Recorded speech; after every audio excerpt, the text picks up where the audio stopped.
Hello, my name is June. I'm a videographer of sorts. If you're new to this channel, it has something to do with productivity and something to do with creativity, as well as just thought and arriving at conclusions based off of kind of following tendrils and trails of thought, if that makes sense. This video is titled "Our Attention Spans Are Getting Shorter," and it's a reaction to an article I was reading today. It was an interview with this Asian actor from Australia who moved to Canada and had his big first debut, I guess, or big first hit, and it was on the platform called Quibi. If you're like me, you probably don't know what Quibi is, so I searched it up because that's what the article was talking about, and I have it written down.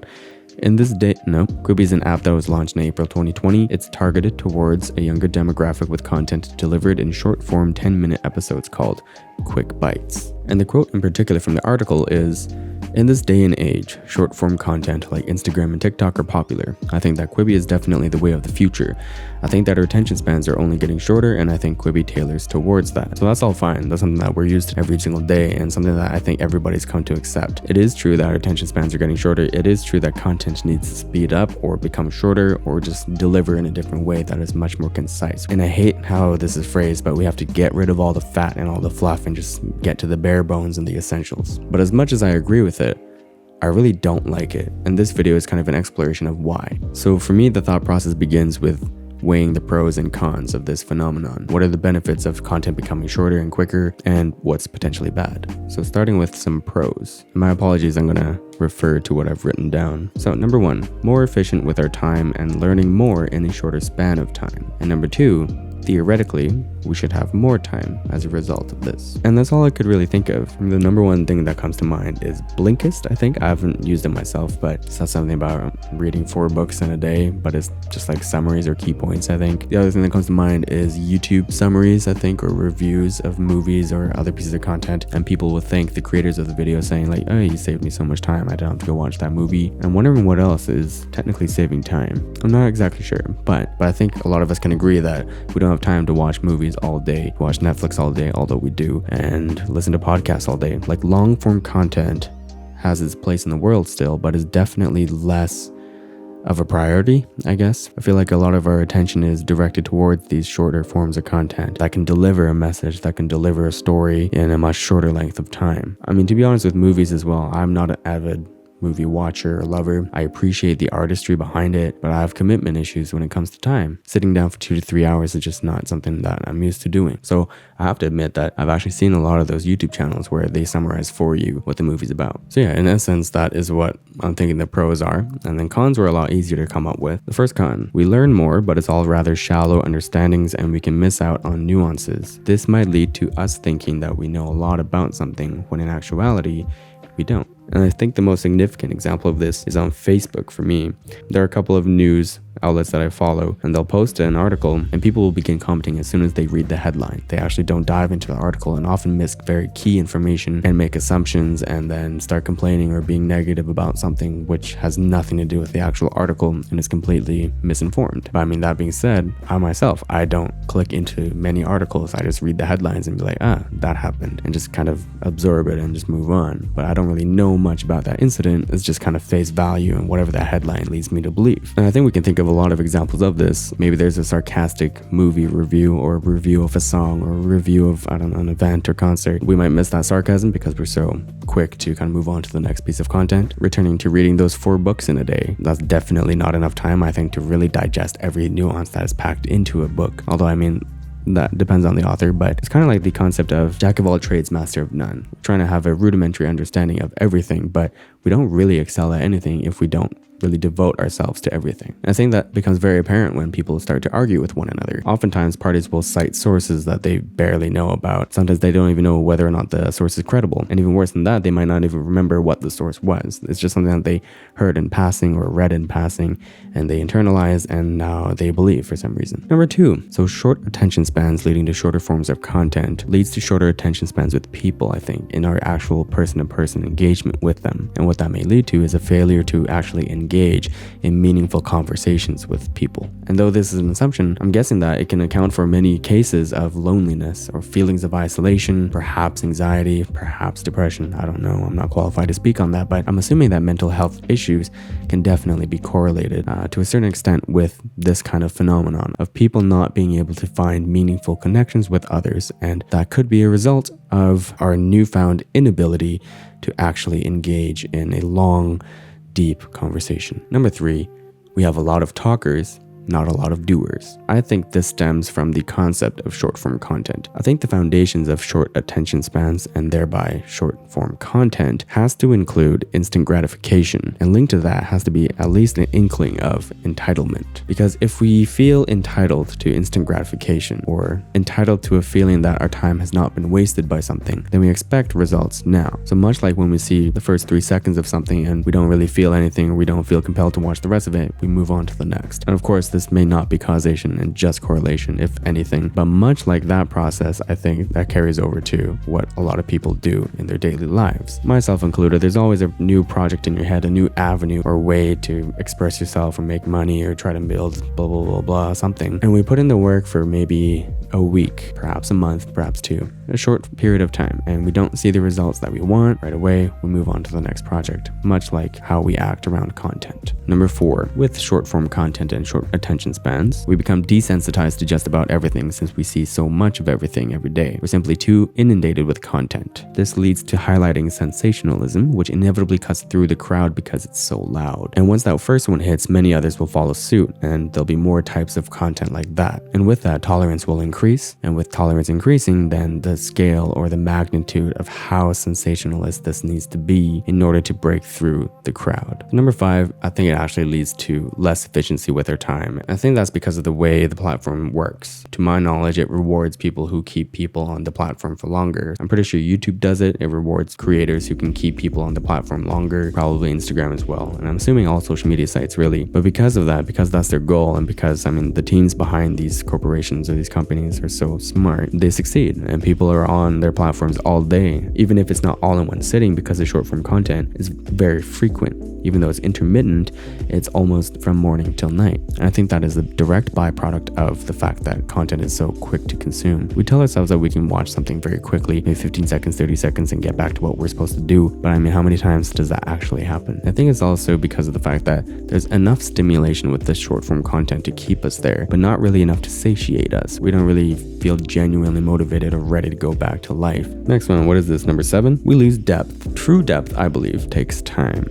And this is kind of my stance on films versus videos, although I'm not an avid film watcher myself. And I'm not 100% sure where I fall on this, to be honest, because I was writing stuff down and it's kind of on both sides. For me, films versus videos, I think films are very powerful works of art, and that the length of films is required in order to tell their story in the manner that they do, in order to explore some of these deeper concepts, versus videos where I think is a little bit too short of a time frame, especially on social media now, like TikTok and Instagram. That's not enough time to really unpack a complex or abstract topic. You need context, you need world building, you need different events, I believe, in order to really portray the finer details of something, of a message that you're trying to send. But on the other hand, we have seen very powerful videos that are short. A powerful video can communicate a ton of information and emotions in a small amount of time. It can also lead to conversations that last far longer than the video itself. But with the stylistic choices and number of videos available to us, how receptive will we be to a truly powerful video?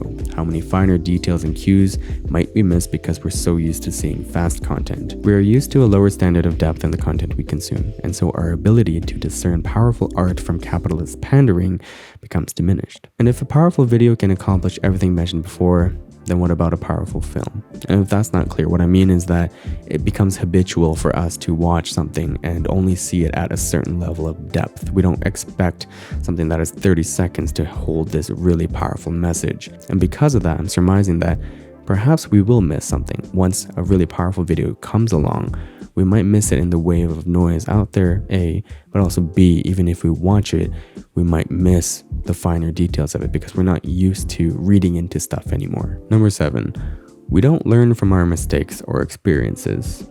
We forget to take time to process and actually learn from experiences. We turn to audiobooks or YouTube summaries in order to absorb as much information as possible, but we don't take the time to truly appreciate the author or source's journey to attain that knowledge in the first place. We don't dissect the nuances and meanings behind words anymore. We just focus on the ways certain words make us feel good. We misinterpret that as motivation and inspiration, so we apply our resulting shallow understanding of it from point number 1 to a new project, resulting in the continual breeding of content that lacks true depth.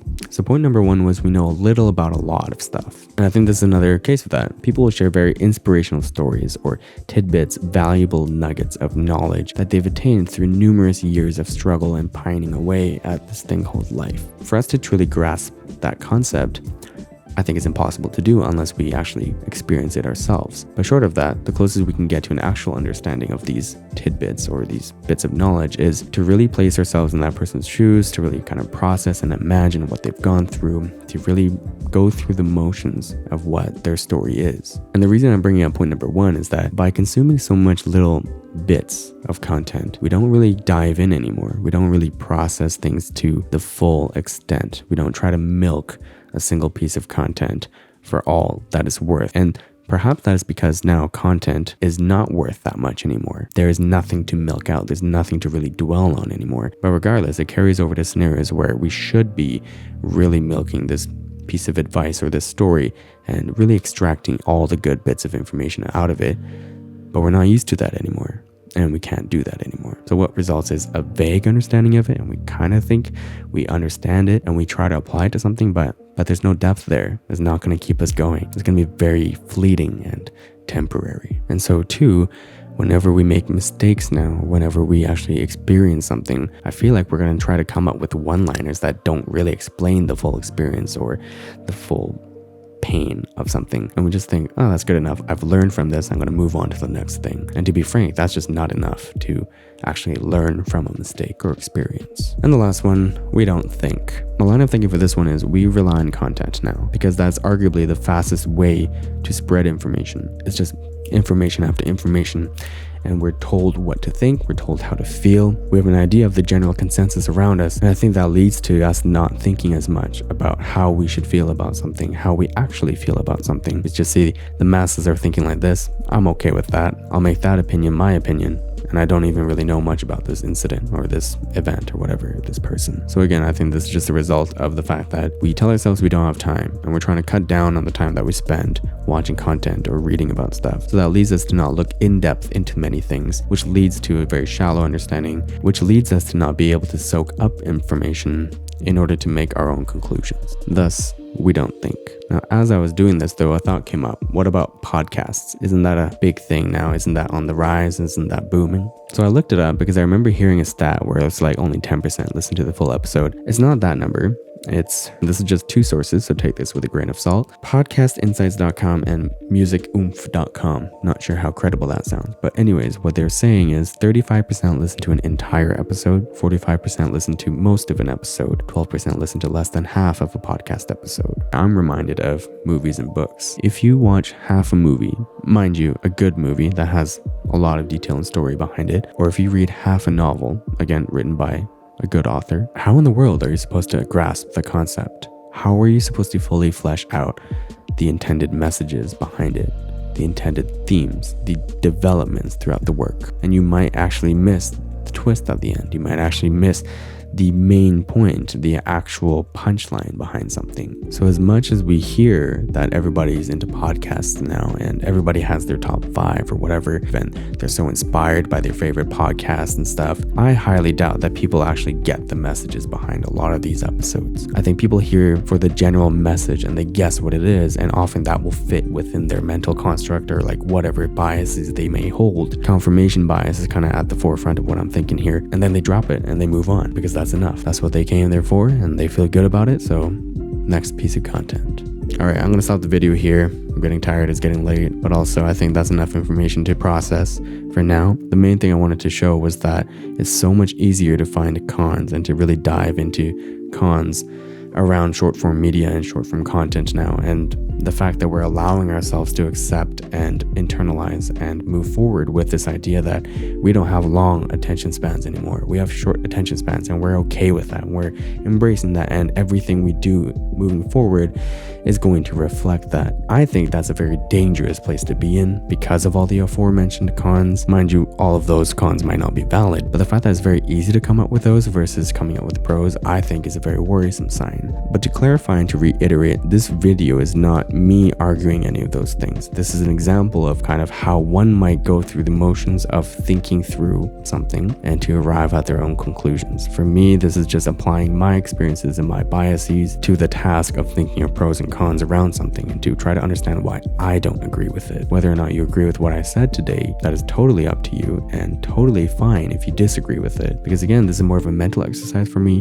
and I hope that it gets people thinking again to kind of come up with their own conclusions about how they feel about something. So the next video is based off of the idea that I myself right now, after going through this list, believe that it's wrong, believe that it's a bad thing, and we have to resist this cultural shift. Naturally, what I'm going to think about then is how.